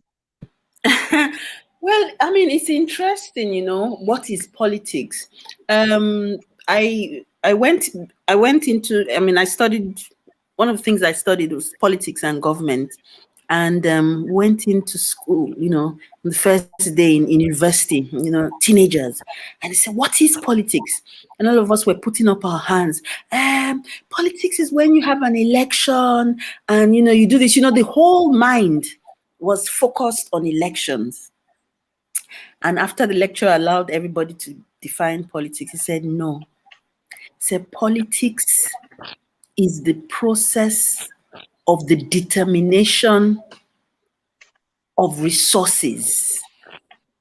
Who gets what, when, and how. Politics is about the distribution, it's the process of distribution of resources. Who gets what, when, and how. So when there is no Panadol or headache medicine in a hospital, that is politics. Politics is not just what happens in parliament and in the government house. No, it's the process of the distribution of resources. That who determines the distribution of resources. And so what it is that, first of all, our enemies, who came to invade, were in control of our politics. And then they left it for their errand boys and girls who are now in control of the neo-colonial politics that we experience now. This is it. And because it's neo-colonial politics, and these are criminals, who are errand boys and girls, they practice politics on behalf of their masters. Yes. Whereas we need the Sobukwes and the Nkrumahs and the Sankaras to practice politics on behalf of the people. That's what politics is. And so when a lot of us say, we don't want to get involved in politics, we have to contest the space. We have to occupy the space. And most of the times we are not in the space. We critique the space. We discuss the space. We allow criminals to occupy the space. But we ourselves are not in the space.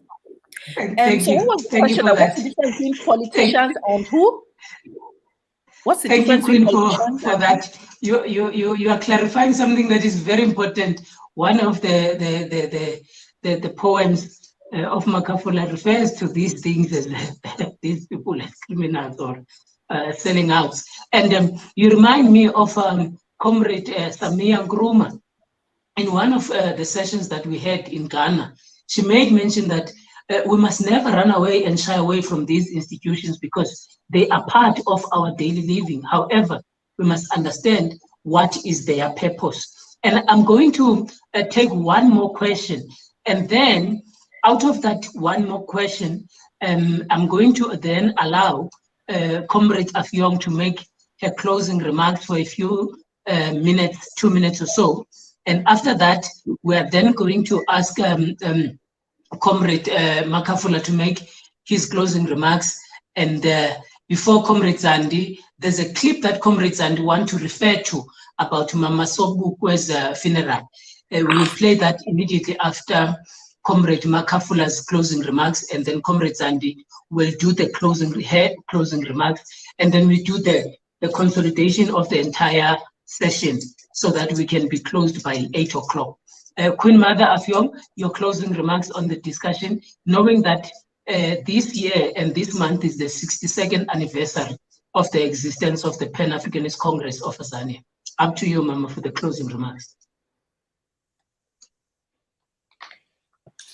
Yeah, it's really amazing, you know, that time has gone. But, you know, it also makes you feel, you know, people like Baba Sobukwe, you know, and such other freedom fighters, they give me hope, you know, that we still have the spirit of our ancestors in us, you know, that we can also do what they did and hopefully even do better, although it doesn't look like it, you know, for now. But for me, all these powerful ancestors, you know, these freedom fighters, these warriors, you know, when I wake up in the morning, they are the ones that make you think, how am I going to spend today? You know, and so with their lives, you know, that if and the irony of them is that they were really ordinary people who did extraordinary things. And that's the point. They were not extraordinary people in themselves in the sense that they came from the sky or there was something special about them. No, they were ordinary people who did extraordinary things. So it means, you know, because as I'm speaking to the thousands of our people who are listening out there, who are listening now and who will listen to this broadcast later, that you are Sobukwe, you are Nkrumah, you are Mbuya Nehanda, you are Nomzamo Winnie Mandela. I'm saying in terms of fighting spirit, you know, to resist, you know, the crimes that, you know, inflicted on us. You are Sankara. You are Marcus Garvey. You are Amy Garvey. We are Claudia Jones. We are Patrice Lumumba. Yeah. We are our ancestors. And we can continue that work. In fact, it is our imperative to continue that work. And we need to reach out to the, you know, rank and file of our people so that sometimes, and that's the other thing about our media, the need to have media, because as we're having this kind of discussion in English and on this level, the same programs need to either be translated or be had in all our different programs. Different languages, different programs, both on radio, you know, TV, whatever forms, so that our people are also drinking in from this powerful knowledge of ideas. So that by the time we're even going to them to say, oh, we're going to talk to them, they are telling us things that will even strengthen us and not even the other way around. So we see where education meets media, media meets spirituality, spirituality meets art. Everything for the motherland.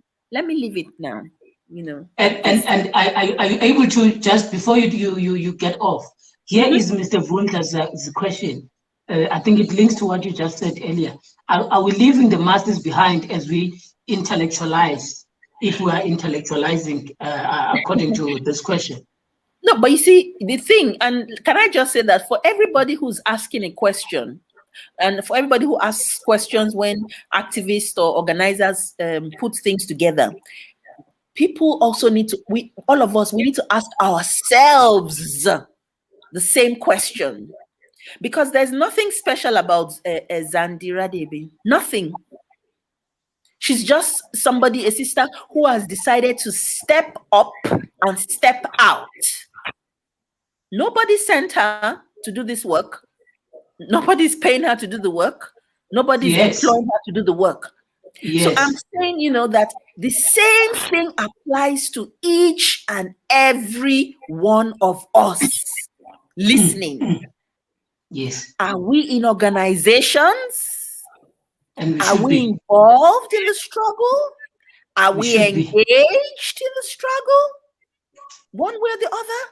Are we contributing to the struggle? If we don't have enough time in terms of hours, contribute your finances. You don't have finances, contribute your energy, contribute your ideas.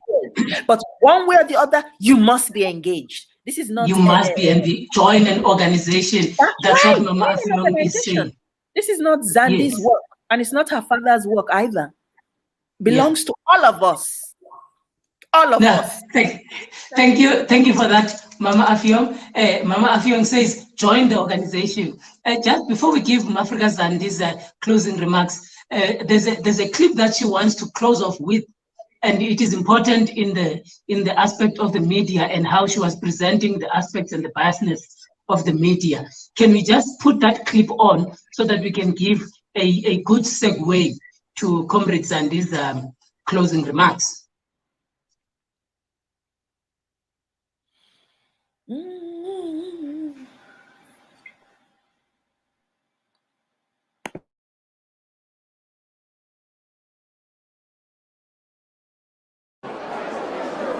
Of the organization Kamama. Leadership is about responsibility. Please, Ma-Africa, take responsibility and make sure into kokubana abantu bayakooperator. Okwesibini ke, lo ngumsebenzi, is an official funeral yakamama. Le official funeral kamama. Siyacela torhwana into kokubana nisivumele okokubana umama arepwe ngeflag yaseMzantsi Africa, which is what utata uSobukwe fought for. Asizukwazi ma-Afrika okokubana siphakamise apha kwi-official funeral iflag yombutho. I want to make that appeal because nanso i-request ezayo ngoku.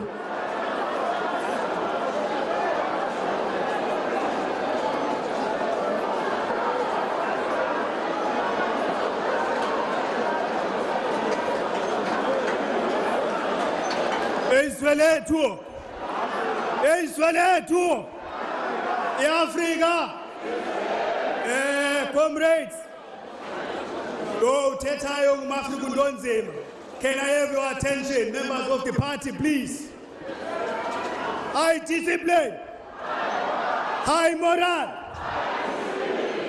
We have to agree with certain levels of ground rules.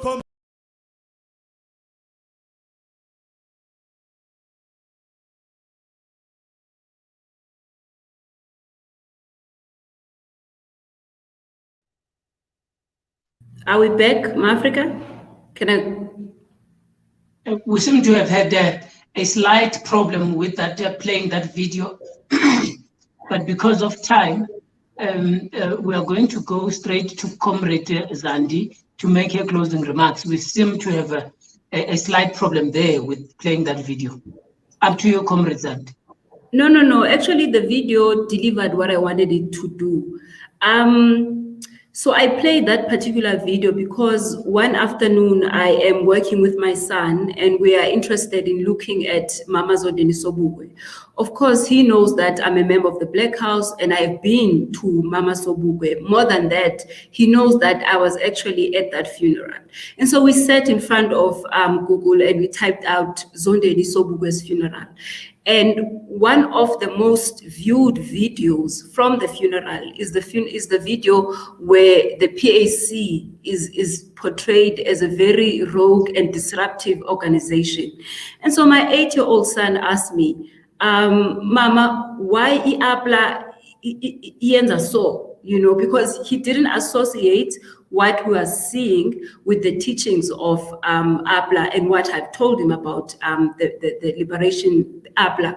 And so for me, it sent a very strong message to say that if this 8-year-old, at least is fortunate enough to have a mother who corrects the view or the narrative or the de-narrativization rather of Mam Sobukwe, how much more for an ordinary young Black person who does not have access to the Black House Collective or other voices who might be able to correct this incorrect view of firstly the PAC, but also how Mama Sobukwe in her 90 years of existence, the only time that our children get to know about her is through that funeral, which is portrayed as disruptive and dramatic, you know. So for me, that sent a very strong message to say to Africa, we need to rethink, we need to think very seriously about establishing our own media platform, because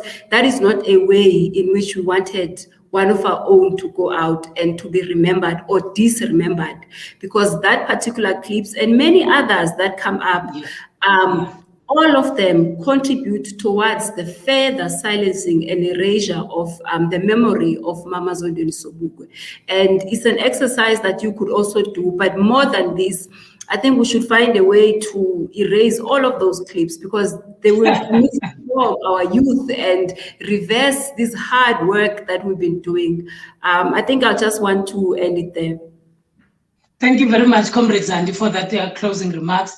And now we are going to, because we've got a poet here, and we are linking this poet with the masses, because the masses are the PAC and the PAC are the masses. Before your concluding remarks, can you give us some few bars, Mafrika MAKHAFULA, so that we can go to sleep knowing very well that the African ancestors has been shook by this great VILAKAZI Africanist.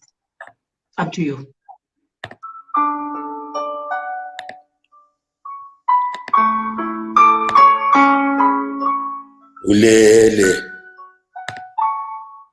Ulele igoli liyabanda, ulele umAfrika, uphupha inyoni zezulu, nanamhlanje sisazungeza phezu kwegazi likadaki. Uphupha kamnandi, uphupha isigange sinamafulanuka kamnandi, uphupha ama-days, uphupha ama-colorful ama-Christmas amnandi. Udakwe kamnandi umAfrika omuhle, udakwe evangeli, udakwe edlala, udakwe isithembiso sikaMandela nabashana bakhe baseluthula bahudulwa amakula namajuda ngesenta, udakwe isikoloto saseNedbank, udakwe inhlambazo nonkre weSwap ombiza ngemfene ezweni lakhe. UmAfrika uphefumula ngepermission ka-Oppenheimer, amphethe amagxagxa ezweni lakhe, amkalana ukuthi kumele aphefumule kangakhi ngehora. Udakwe incwadi zamangisi namajuda, udakwe Shakespeare, udakwe Karl Marx. Akafundile umAfrika, udakiwe, udakwe isingisi uphupha nangazo.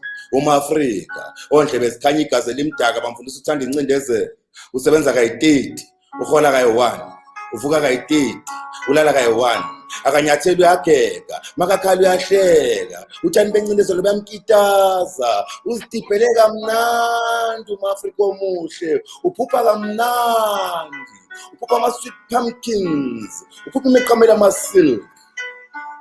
Uyakhona umAfrika, ambulela uSankara. Uyakhona umAfrika, ambulela uSamora. Usabelo akasekho thina mfoka sobukwe singamagwala sayishalazela zicela inselelo izukuthi RADEBE Obama ingelo South Africa azana wabulala uGaddafi uJoslov qawe South Africa azana wathenga isizwe lama-Africa Cape Town yajayiva South Africa azana kuyashi ulele phezu kwegazi lamaqhawe namagwala amnyama ulelo ma-Afrika golili yabantu Izweleth.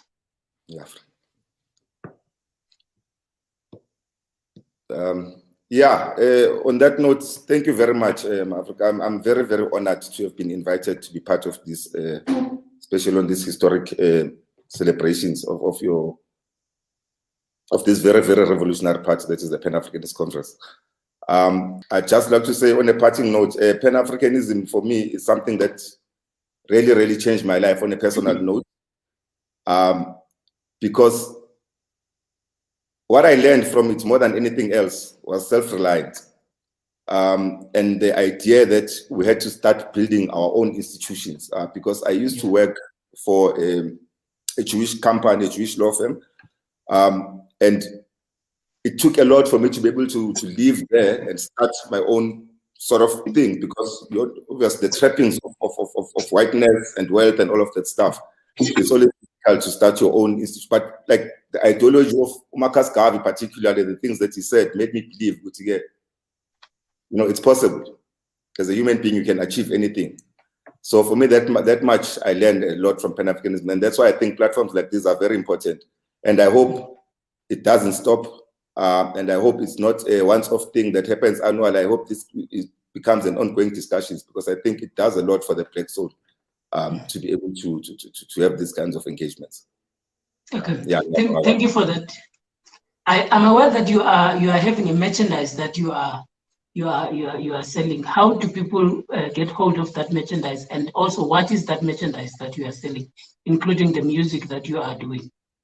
Yes, so I sell obviously my CDs of the poetry that I've just released a project on the 6th of April, as you know, and that stuff is available. People, if they want to access it, they can go to. I've got a website. It's called www.makhafulavilakazi.co.za. You can order the CDs there. I also sell T-shirts that are branded with certain messages from the poetry that I do. So yeah, and people can access it there. People can also access me on my Facebook page, Makhafula Vilakazi Poetry. Yeah. Okay. No, thank you very much, Makhafula, for that. And colleagues and friends, viewers at home, those who have been viewing us from YouTube, Facebook, Twitter, we have been engaging on a very important discussion on Pan-Africanism, the media, and the arts. And what we've picked up here was very much important discussion points. One of them was we need to find a way of building institutions, join organizations, so that we begin to develop our own indigenous institutions of media, so that we can transfer that. And also, it was also made mention the importance of unity of purpose, having a similar vision that will take us across, because that is very important. It was said by the Queen that you take those people who are thinking alike and you begin to move, because the issue now is about doing something. And why was this discussion very important? As also part of those people who are being in the academy, trying to influence this new way of knowing.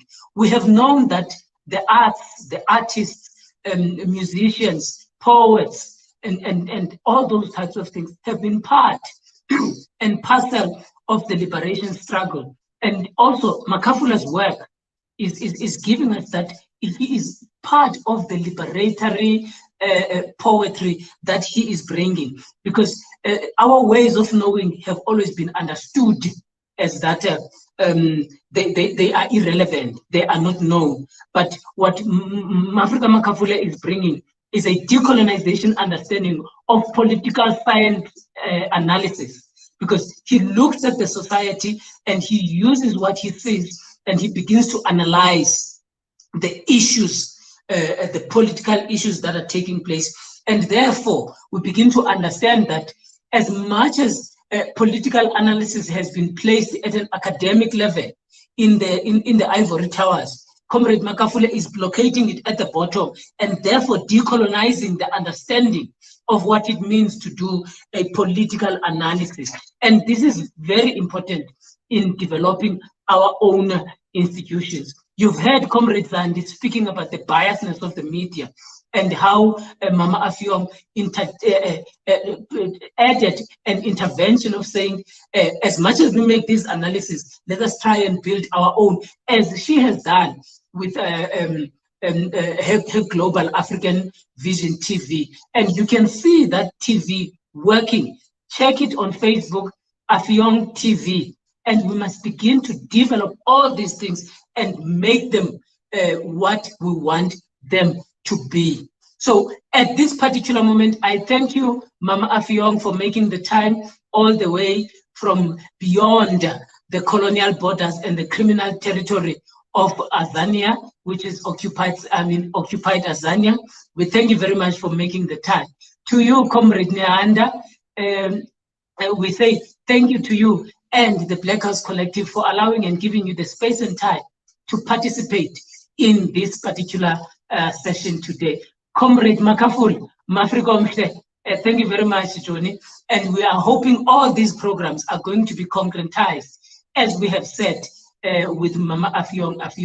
To the viewers at home and those who have took the time to stay longer than the ordinary day, thank you very much for making the time. You understand that we had great insights into this conversation. All the best. We are inspired. Let us go and work, join the organization, and let us keep the linkages of the Pan-Africanists in the continent, in the diaspora. Your host, Thandolwethu Dlanga, is saying thank you very much. May you have a great evening. At this particular time, Izwele to Africa. Good night and God bless. Let us go out with a song of Comrade MAKHAFULA. Good night, colleagues. Good night, comrades. All the best. Thank you very much. Mama AFFIONG. Good night, Africa. Bye-bye. Good night, Africa. Thank you, Mama AFFIONG. Right. Thank you, warriors. Yeah. You don't have to leave. Yeah, we're still here. Has she gone? No, I'm here. I'm here. I'm here.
Words do not build, do not break, do not anger. Words do not love. People love.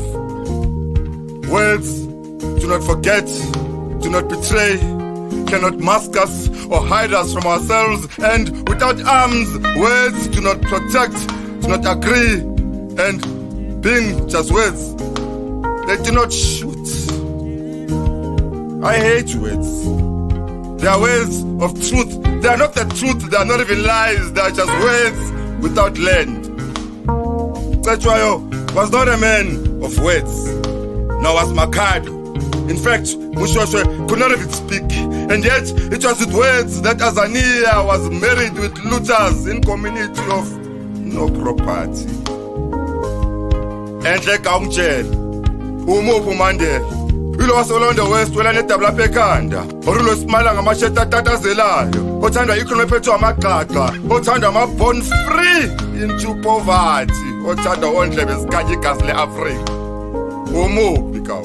Awusekho uxolile side lakho mina ngaqoli ngisabambela yasemandulo angengilale nesithi endlini angengihleka nesekaliphetho ngokwami ngixolela abantu abangaxolisanga mina ngihlanye anginandaba nepeace mina ipeace ikawulayitha ugesi ulathwa Eskom makathanda anginandaba ne-food security mina ngilambe kumanje usiyakolisi vele ngiyamfrostana but I cannot spring a pork mina. I cannot die inside a square. I cannot kiss a boa or toy and dance to the same song. I do not want to white anymore. I do not want to shosholoza anymore or constitutionally prostitute my birthright for Hong Kong rainbows with no whites. Just wilting black rays across the sky of stolen treasures. I do not want to white anymore. I do not want to blood-based empowerment anymore. I do not want to tender or plead on behalf of thieves to Rupert over step wounds, to dig treasures while singing your song of a piece of poverty amidst the rhythm of barricada bullets dancing inside my skull in a country about a movie built on magic. I do not want to white anymore. I do not want to rainbow without bread. I do not want to hate Cecil and Anthem with his children, to shoot off Mayor and dance to Mikasa, to burn sparrows and mourn the deaths of Cleggs, to hate Eugene and thank Slovo, to joke and beg, to smile at my killer, to forgive while bleeding. I do not want to Musi and Malima anymore, or reconcile from inside between coffins, to chop for your song, to slave for your fund, your shirt, your dance, your cup captain smile, your promise, your Madiba magic. I've buried it with the bones of my brothers in a shallow grave under the sweltering heat of the southern Maracana sky, because words do not break chains, Tata. I do not want to South Africa anymore.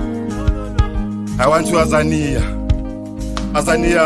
of no words, of death, of birth, and learning white poison, white demons drowning in the Atlantic, Azania of exploding colonial bondages, Azania of no words, of no prayer, of no fist in the air anymore, Azania of beaming black smiles, Azania of beaming black bullets, black, beautiful, and borderless. I do not want to white anymore.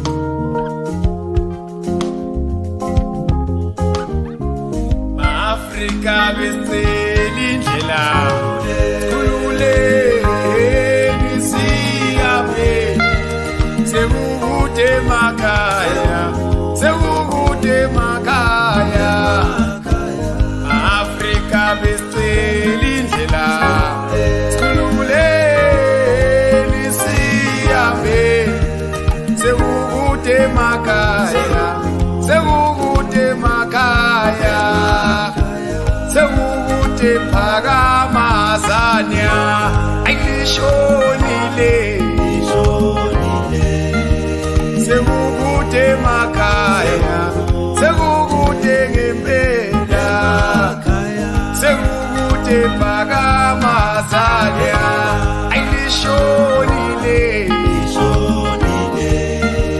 sekude makhaya sekude makhaya Yasambe Juni Yasambe Juni Asambe Juni Juni Siyota tumhlaba